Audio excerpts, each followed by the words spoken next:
الحمد لله الذي هدانا إلى سبيل الهداية والعرفان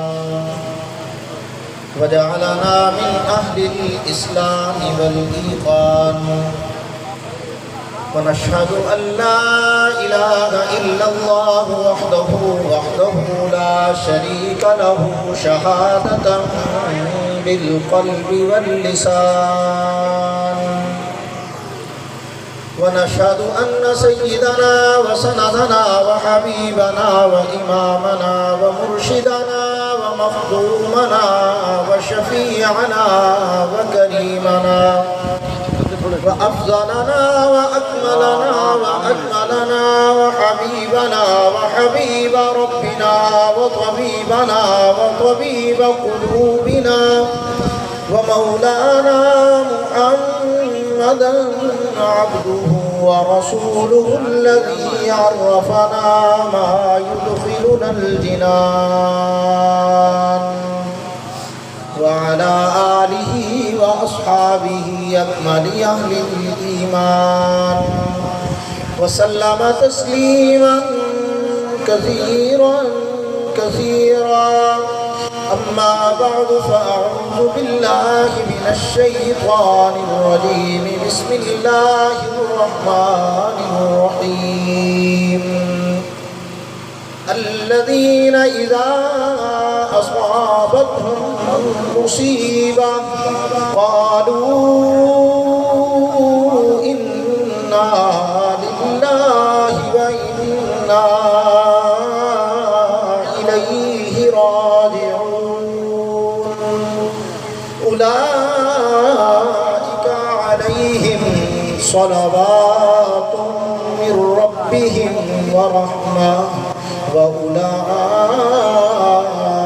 هم المهتدون قال النبي صلى الله عليه وسلم سيدا شباب أهل الجنة الحسن والحسين قال النبي صلى الله عليه وسلم والذي نفسي بيده لوددت أن أقتل في سبيل الله ثم أحيا ثم أقتل ثم أحيا ثم أقتل أو كما قال عليه الصلاة والسلام صدق الله العظيم. درود پاک پڑھیں بھی سارے حضرات مل کے بلند آواز. اللهم صل على محمد وعلى آل محمد كما صليت على إبراهيم وعلى آل إبراهيم إنك حميد مجيد. اللهم بارك على محمد وعلى آل محمد كما باركت على إبراهيم وعلى آل إبراهيم إنك حميد مجيد. دیار جانا کی عظمتوں سے گزرنے والوں سلام تم پر. دیار جانا کی عظمتوں سے گزرنے والوں سلام تم پر. تمام باطل کی قوتوں سے الجھنے والوں سلام تم پر. جفاؤں غداریوں نے مل کر تمہارے رستے میں بند باندھے. جفائیں سہ کر وفا کے جلوے دکھانے والوں سلام تم پر. شہیدوں کے لہو سے جو زمین سیراب ہوتی ہے بڑی زرخیز ہوتی ہے بڑی شاداب ہوتی ہے. انتہائی قابل تکریم و احترام قابل قدر علماء کرام معززین علاقہ بزرگان محترم گرد و نواح قرب و جوار سے تشریف لانے والے غیور مسلمان دوستوں عزیز ساتھی اور بھائیوں مخدوم العلماء محترم المقام مولانا عبد المنان عثمانی صاحب دامت برکاتہم العالیہ اور ان کے فرزند ارجمن برادر عزیز مولانا حنظلہ عثمانی صاحب اور ان کے دیگر پرخلوص رفقاء کرام کی محبت بھری دعوت پر آپ حضرات سے مخاطب ہونے کی سعادت نصیب ہو رہی ہے. اور میرے لیے یہ بڑے اعزاز کی بات ہے کہ سرزمین اوکاڑا میں علماء کے مخدوم اور محسن محترم المقام حضرت مولانا مفتی غلام محمود انور صاحب دامت برکاتہم العالیہ اور برادر مکرم و محترم جناب قاری سعید احمد عثمانی صاحب اور دیگر رفقائے کرام اور علماء کرام اسٹیج کی زینت ہیں۔ آج کا یہ خوبصورت پروگرام شہدائے اسلام کے 2 لفظوں پہ مشتمل خوبصورت اور حسین عنوان سے مزین و معنون ہے۔ نہ تو کسی تمہید کا وقت ہے، نہ ہی آپ حضرات کو نئے سرے سے دوبارہ تیار کرنے پہ وقت صرف کرنا چاہتا ہوں۔ بڑے مختصر سے پیرائے میں اور چند منٹ میں اپنے عنوان کو پیش نظر رکھتے ہوئے اسلام کے تابناک اور درخشندہ ستاروں کو سلام عقیدت اور خراج تحسین پیش کرنا چاہوں گا کہ جن کی وجہ سے آج دین باقی ہے اور قیامت تک باقی رہے گا۔ بلند آواز سے کہو، قیامت تک باقی رہے گا۔ توجہ کیجئے، یہ فیصلہ میرا نہیں ہے۔ میں نے پہلے عرض کیا کوئی تمہید نہیں، کوئی ادھر ادھر کی باتیں نہیں، ٹو دی پوائنٹ بات کرنے لگا ہوں۔ جن کی وجہ سے دین باقی تھا، ہے اور رہے گا، ایک تو یہ ہے نا کہ کوئی آدمی مدرسہ بنائے، مسجد بنائے اور دعویٰ کرے کہ میں ہوں ٹھیکیدار، میری وجہ سے دین باقی۔ کوئی ہے کہ ایک تحریک چلائے، ایک جماعت بنائے، تنظیم قائم کرے اور کہے میری وجہ سے دین باقی، تو دعویٰ کرنے والے کو کچھ نہیں کہا جائے گا۔ اپنے آپ میں ہر کوئی بادشاہ کہلاتے، اپنے آپ میں ہر کوئی اپنے آپ کو بہت کچھ سمجھتے ہیں۔ مولوی سمجھتے دین میری وجہ سے باقی، پیر سمجھتے دین میری وجہ سے باقی، حضرت صاحب سمجھتے دین میری وجہ سے باقی، تسبیح والا سمجھتے دین میری وجہ سے باقی، خانقاہ والا سمجھتے دین میری وجہ سے باقی، قرآن پڑھنے والا پڑھانے والا سمجھتے دین میری وجہ سے باقی، مدرسے کا مدرس سمجھتے دین میری وجہ سے باقی، جو قربانی دیتے وہ سمجھتے دین میری وجہ سے باقی، جو اعلی کلمت الحق کے لیے جابر و فرعون کی آنکھوں میں آنکھیں ڈال کر اللہ کے نبی کے دین کی بات کرتے ہیں وہ سمجھتے دین میری وجہ سے باقی۔ لیکن سرزمین اوکاڑا کے رہنے والے، میں تجھے بدر کی میدان کا وہ منظر دکھاؤں جہاں رحمت دو عالم فخر المرسلین خاتم الانبیاء کی لسان نبوت نے یہ فیصلہ کن الفاظ کہہ کے قیامت کی صبح تک کے لیے زمانے کو یہ بتا دیا ہے کہ مت کسی غلط فہمی یا خوش فہمی میں رہنا کہ دین تیری وجہ سے باقی یا اس کی وجہ سے باقی یا اس کی وجہ سے باقی۔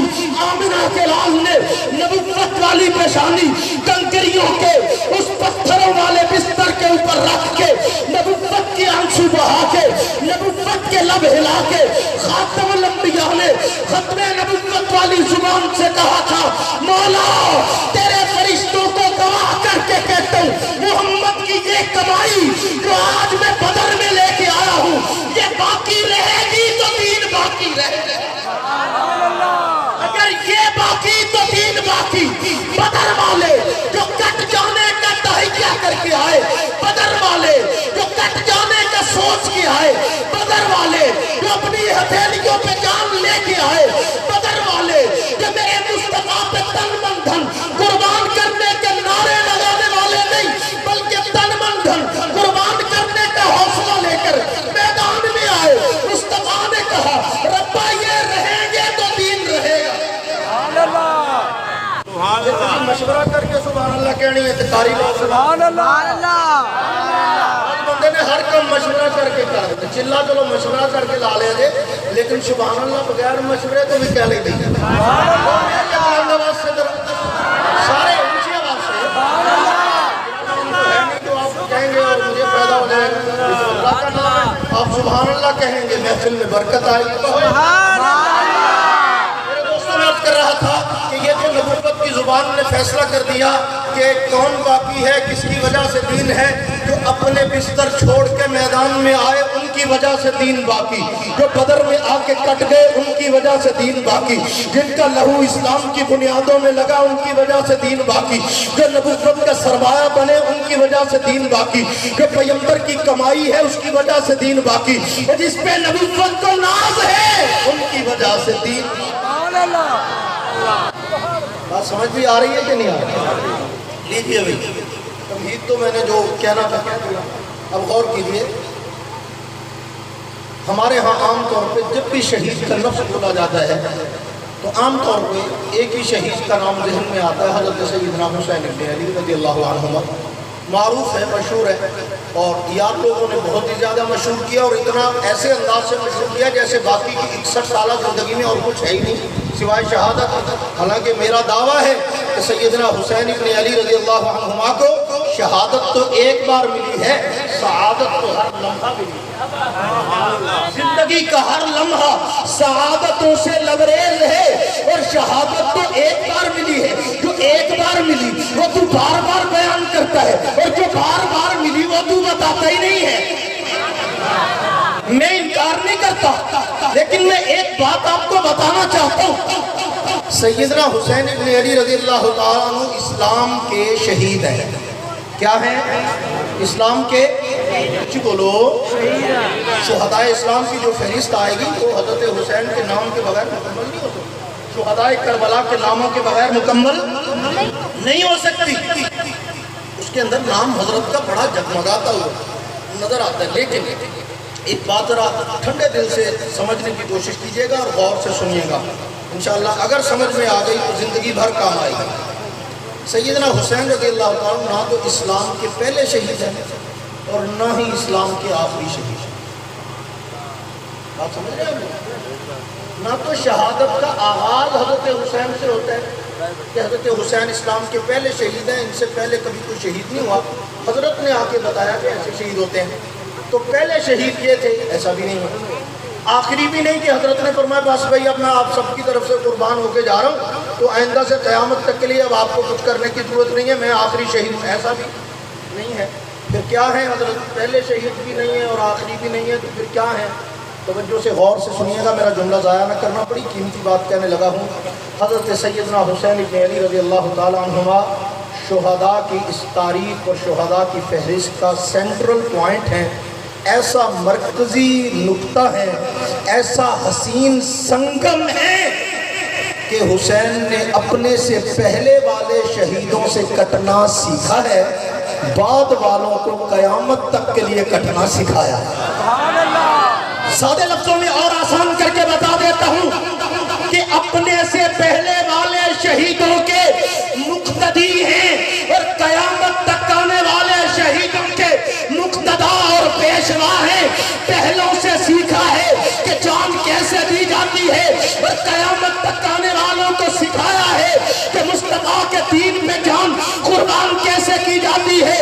تو سیدنا حسین ابن علی کا اسوہ میرے لیے مشعل راہ بھی ہے، میرے لیے سنگ میل بھی ہے، میرے لیے معیار سعادت بھی ہے. اور تو جب بھی کربلا کو بیان کرتا ہے تو بطور مقتل کے بیان کرتا ہے. میں جب بھی کربلا کو دیکھتا ہوں بطور مکتب کے دیکھتا ہوں.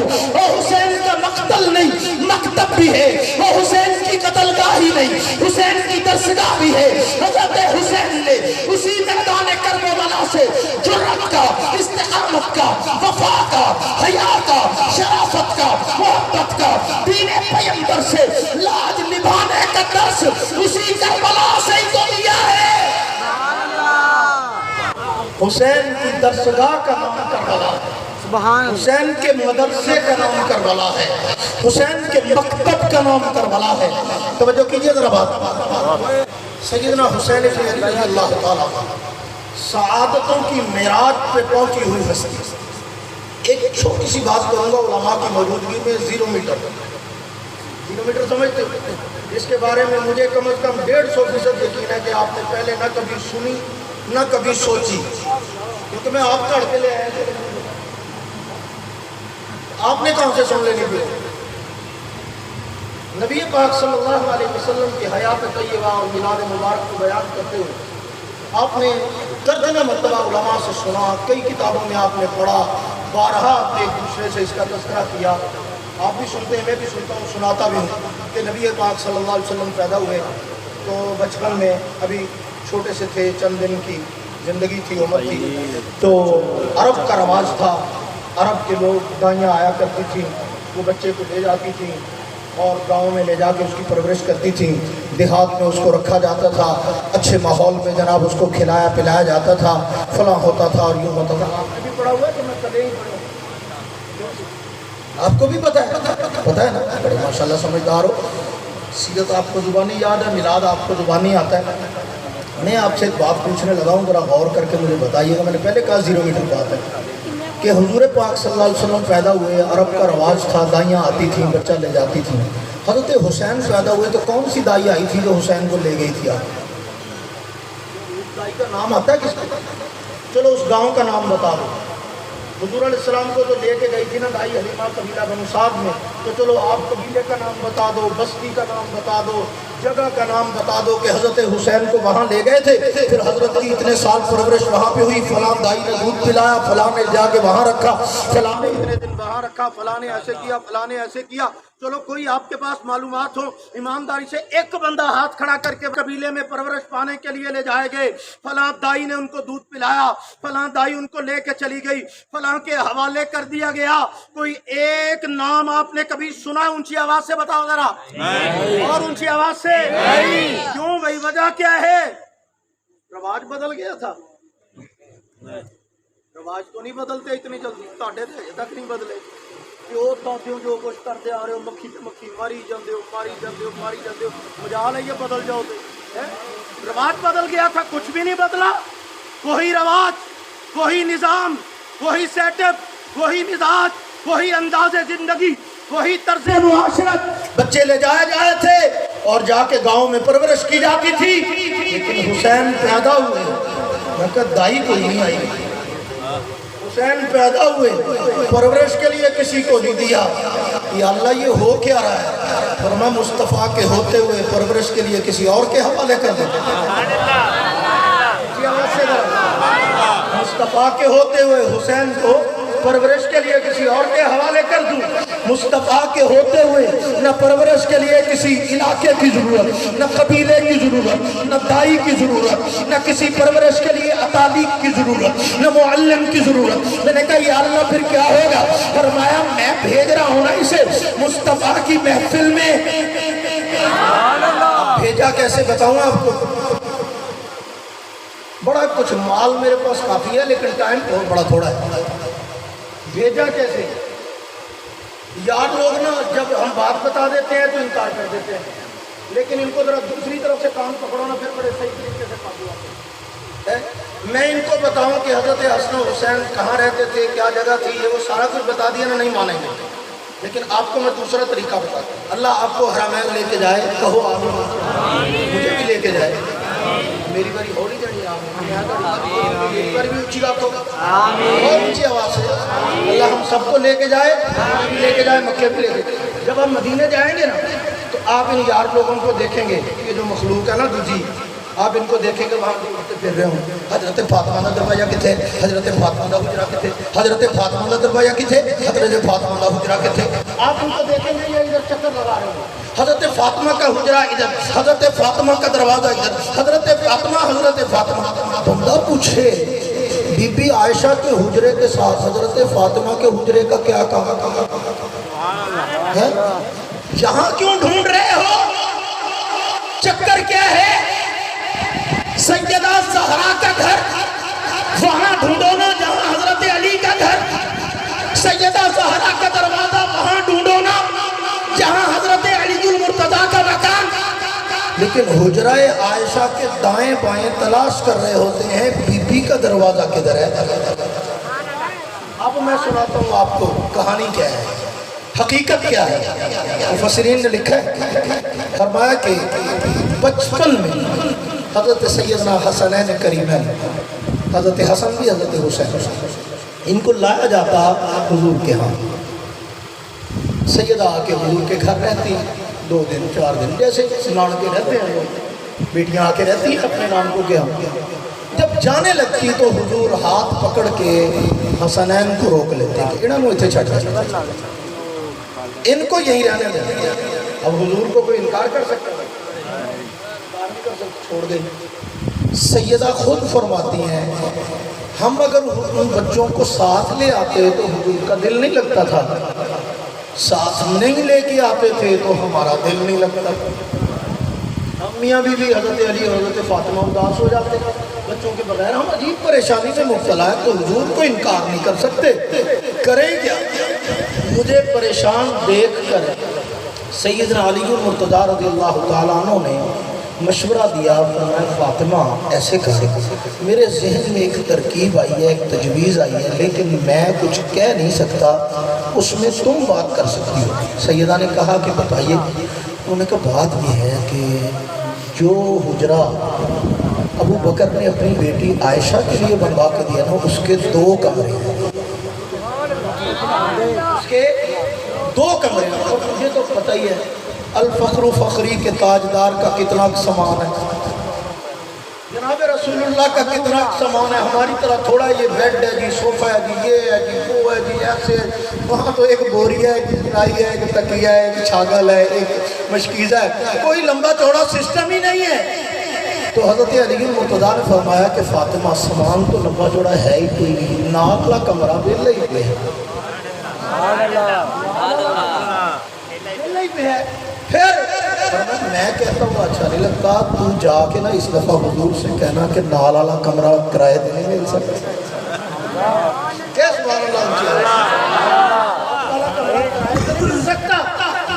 اب ایسے ہی ہوا. پھر سیدہ زہرا جو تشریف لے گئی تو انہوں نے جا کر حضرت سیدنا نبی کریم صلی اللہ علیہ وسلم سے عرض کیا ابا جی تو ایک کمرہ خالی ہو پڑا ہے تو آپ ہمیں نہیں دے دیتے کرائے پہ.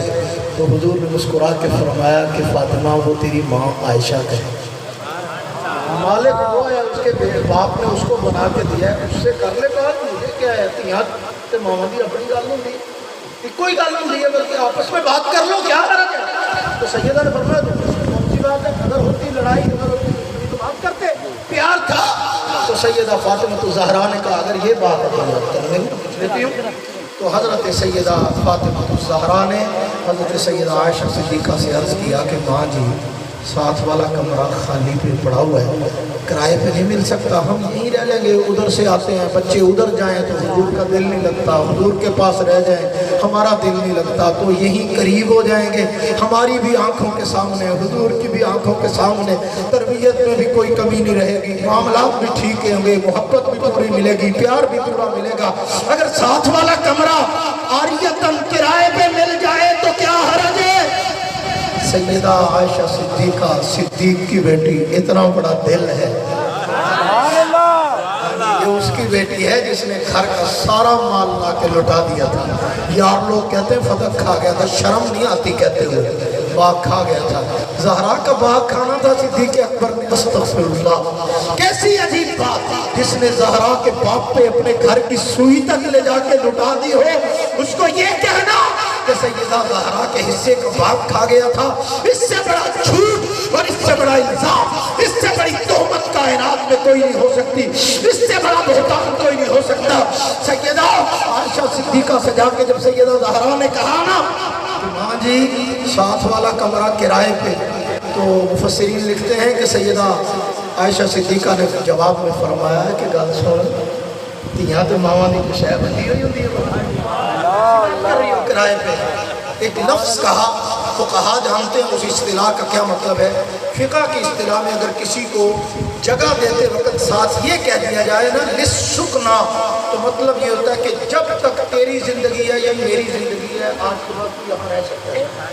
تو حضرت سیدہ عائشہ نے فرمایا لِسُّکْنَا، جا میں نے یہ حجرہ تجھے الاٹ کر، آج کے بعد اپنے بچے لے آؤ یہیں پہ رہو، مجھے کوئی اعتراض نہیں، کوئی کرایہ نہیں، کوئی کچھ نہیں، یہ آج کے بعد میرا نہیں تیرا ہے. جو دروازہ وہاں ڈھونڈتے پھرتے ہو نا وہ دروازہ میری ماں عائشہ کا الاٹ کیا ہوا ہے. بی کا حجرہ تم وہاں سے ڈھونڈ کے دروازہ چومنے کے چکر میں ہوتے ہو، جس کی چوکھٹ پہ سلام پیش کرتے ہو وہ چوکھٹ ابو بکر کی بیٹی کی دی ہوئی ہے. کیوں بھول جاتے ہو ان کی آپس کی محبتیں اور ان کے پیار کی داستانیں.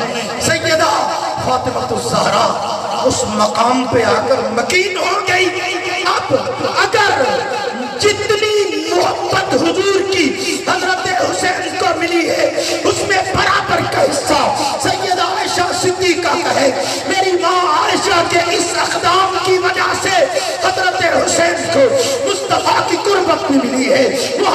ملی ہے، پیار بھی ملا ہے، تربیت بھی ملی ہے، شفقتیں بھی۔ پھر کیا ہوا؟ نتیجہ دنیا نے دیکھا، رنگ ایسا چڑھا ہے کہ حضور نے فرمایا حسین منی وَأَنَا من الحسین، میرا اسوہ دیکھنا ہو تو حسین میں سے دیکھ لینا، اور حسین کی تمام تر زندگی کا خلاصہ دیکھنا ہو تو محمد مصطفیٰ کی حیات طیبہ کو دیکھ لینا، تمہیں پتہ چل جائے گا کہ مرکز کیا ہے، کہاں سے چلی ہے یہ خوشبو۔ یہ حسین کے اندر سے آنے والی خوشبو نبوت کی خوشبو ہے، نبوت کا رنگ ہے، نبوت کا عکس ہے، نبوت کی محبت ہے، نبوت کا پیار ہے۔ اس لیے کہ بولنا بھی مصطفیٰ نے سکھایا، چلنا بھی مصطفیٰ نے سکھایا، تولنا بھی مصطفیٰ نے سکھایا، ادائیں بھی مصطفیٰ نے سکھائی، باتیں بھی مصطفیٰ نے سکھائی، کھانا بھی مصطفیٰ نے سکھایا، پینا بھی مصطفیٰ نے سکھایا، جرات بھی مصطفیٰ نے سکھائی، استقامت بھی مصطفیٰ نے سکھائی، کٹنا بھی مصطفیٰ نے سکھایا۔ میرے دوستو، حضرت سیدنا حسین ابن علی، سارے کہو رضی اللہ تعالی، کتنا پیارا نام ہے، کیوں نہ ہو پیارا، حضور کی پسند کا ہے، حضور نے خود رکھا ہے۔ تو جی ایک سوال پوچھتا ہوں آپ سے، اکاڑے والوں بڑے سمجھدار لوگ آپ ماشاءاللہ پڑھے لکھے ہو۔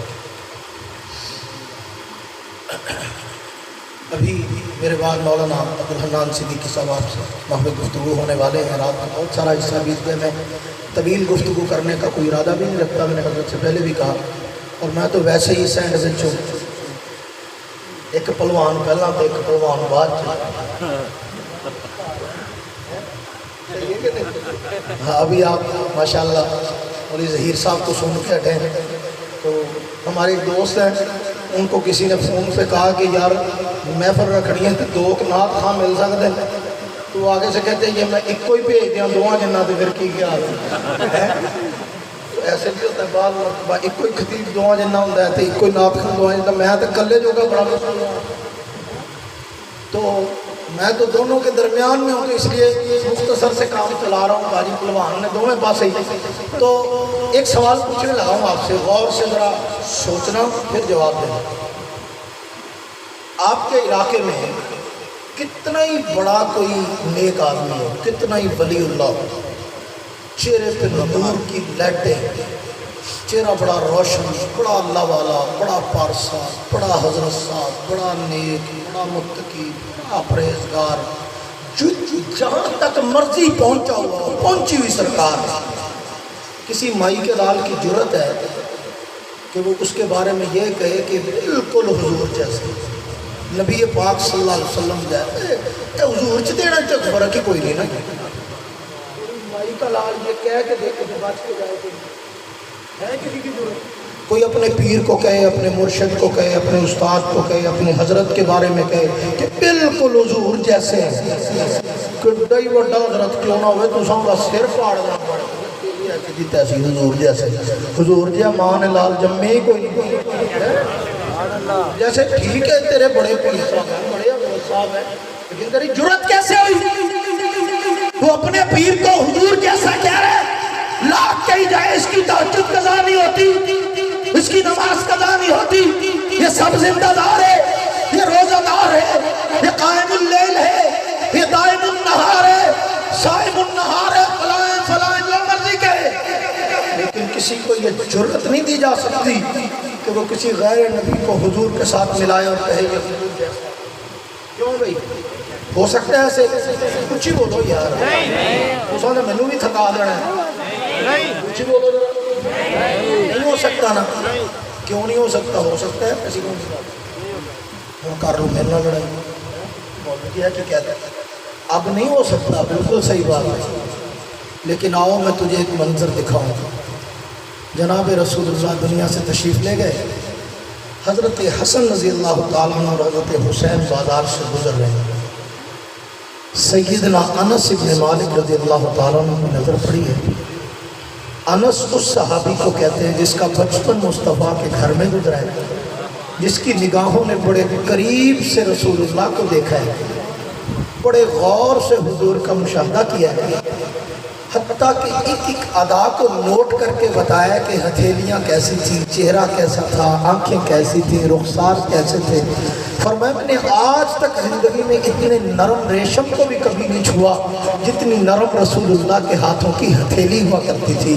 حضرت انس رضی اللہ تعالیٰ عنہ حضرت حسین کو بازار میں چلتے ہوئے دیکھتے ہیں اور دیکھ کر بڑے اعلانیہ انداز میں صحابہ کی موجودگی میں کہہ رہے ہیں کانا اشبہہم برسول اللہ صلی اللہ علیہ وسلم، مصطفیٰ ورگا ویکھنا ہوئے تے حسین نو ویکھنا۔ سبحان اللہ۔ جرت تو کسی کو کہے ہم مصطفیٰ ورگا، کہ اگر جرت ہے کہ حضور جیسا، لیکن دیکھ حضرت انس نے بڑی جرت کر کے حسین کو حضور جیسا کہا بھی ہے اور حضور کے صحابہ نے حضور جیسا مانا بھی ہے۔ سبحان اللہ۔ ایک صحابی کا جملہ جس نے حضرت انس کو پکڑ کے روکا، ہو کیا کہہ رہے ہو، حضور جیسا کہہ دیا، خبردار۔ فرمایا نہیں، جس نے سنا اس نے کہا واقعی تو نے سچ کہا ہے۔ حسین کو چلتا ہوا دیکھ کے حضور کی چال یاد آتی ہے، حسین کو بولتا دیکھ کے حضور کے اقوال یاد آتے ہیں، حسین کی پیشانی دیکھ کے رخ مصطفیٰ کی تابانیاں یاد آتی ہے، حسین کی تلاوت سن کے مصطفیٰ کے انداز تلاوت کی خوشبو آتی ہے، حسین کی ہر ادا پیغمبر کے رنگ میں رنگی ہوئی ہے۔ انس تو نے ٹھیک کہا، اشبہہم برسول اللہ صلی اللہ علیہ وسلم۔ اگر کسی نے مصطفیٰ کی جیتی جاگتی تصویر دیکھنی ہو تو حسین کو دیکھ لے، اسے دیکھ لے بھائی، کچھ بولو۔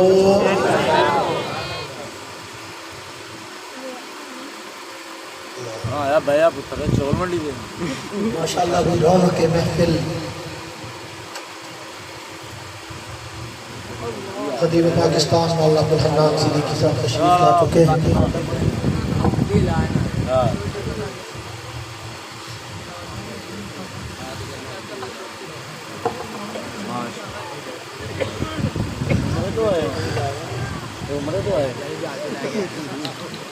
توجہ بھائی، اللہ بھی آپ سے واجب شیر والے ہیں انشاءاللہ۔ میں اپنی بات کو بالکل سمیٹنے کی طرف آ رہا ہوں۔ مجھے اس بات کا زیادہ تجربہ بھی ہے اور اندازہ بھی ہے کہ جب اگلے خطیب کو لایا جائے تو اس کا مطلب کیا ہوتا ہے؟ اس کا مطلب ہوتا ہے کہ حضرت جی جزاک اللہ، سمجھتے ہو کہ نہیں؟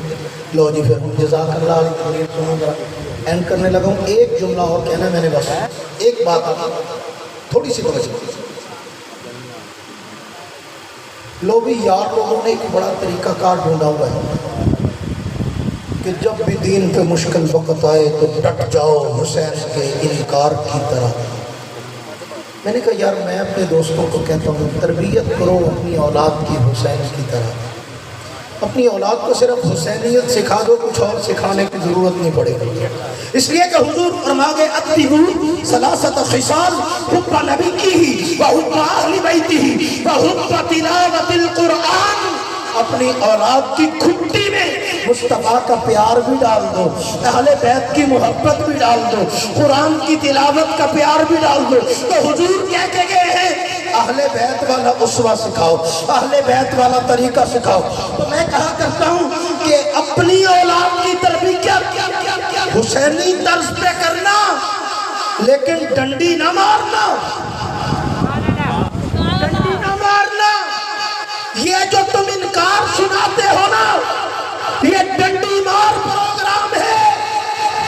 صاف کہہ رہا ہوں، حسین کا انکار، حسین نے بیعت نہیں کی، حسین نے انکار کر دیا، حسین ڈٹ گئے، یہ حسین کی زندگی کا ایک ورق ہے۔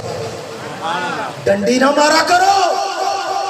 جو انکار حسین نے زندگی میں ایک بار کیا ہے وہ تو اپنی اولاد کو زبانی رٹا دگا کے یاد کروا دیتا ہے، جو اقرار حسین نے 6 بار کیا ہے اونچی آواز سے ایڈوانس سبحان اللہ کہہ دو، ساتھ لے کے نہیں جاتا آپ کی سبحان اللہ کہا کہ یہیں پہ ادا کر کے جائیں گے انشاءاللہ۔ اونچی آواز سے کہو ذرا سارے مل کے۔ سبحان اللہ ایک بار کیا انکار تو تجھے رہا یاد، چاچا اعظم 6 بار جو کیا تھا انکار وہ کیوں نہیں یاد تجھے؟ کہتا بیعت نہیں کی، میں نے کہا جب نہیں کی تھی تو تمہیں یاد رہی، جب کی تھی تو تمہیں کیوں بھول گئی؟ تھلے والی ایک بار جو نہیں کی تو تم نے بچے بچے کو یاد کروا دیا کہ حسین نے یزید کی بیعت نہیں کی، تو جو ابو بکر کی تھی وہ کیوں یاد نہیں کرواتا؟ تو عمر کے ہاتھوں میں ہاتھ دیا تھا وہ تجھے کیوں بھول جاتا ہے؟ جو عثمان کے ہاتھ میں بیعت کی تھی وہ کیوں نہیں بتاتا؟ جو علی المرتضیٰ کے ہاتھ پہ کی تھی وہ اقرار کیوں یاد نہیں رہتا؟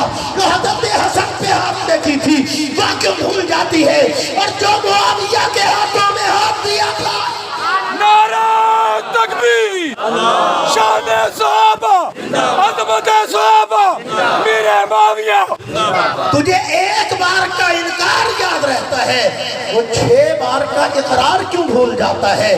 ڈنڈی نہ مارا کر، جہاں پہ حسین نے اطاعت کی ہے، جہاں پہ حسین نے وفا کی ہے، جہاں سے حسین نے ساتھ نبھایا ہے، جہاں حسین نے یاری نبھائی ہے، جہاں حسین نے تعلق نبھایا ہے وہ بھی بتایا کر، جہاں پہ سر کٹایا ہے وہ بھی بتایا کر۔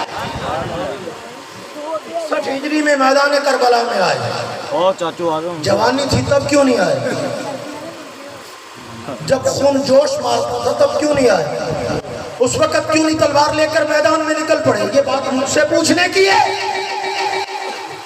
امام عالی مقام کے قدم پکڑ کے پوچھنا کہ آقا اتنی دیر کر دی، بالوں میں سفیدی آ گئی، اب آئے ہیں میدان میں، پہلے ہی کٹی کٹا کٹ چھڑنا سی کوئی آ جاتے نا میدان میں۔ تو سید کا تو 61 ہجری میں کربلا آنا بھی خلفائے راشدین کی خلافت راشدہ پہ تصدیق کی مہر ہے کہ جب تک کام مصطفیٰ کے طریقے کے مطابق ہو رہا تھا میں نے میدان میں آنا نہیں، ان کے پیچھے نمازیں پڑھنا مناسب سمجھا ہے۔ جب کام مصطفیٰ کے طریقے سے ہٹا ہے پھر لوگوں نے دیکھا حسین خانقاہ میں نظر نہیں آئے، حسین کربلا میں نظر آئے۔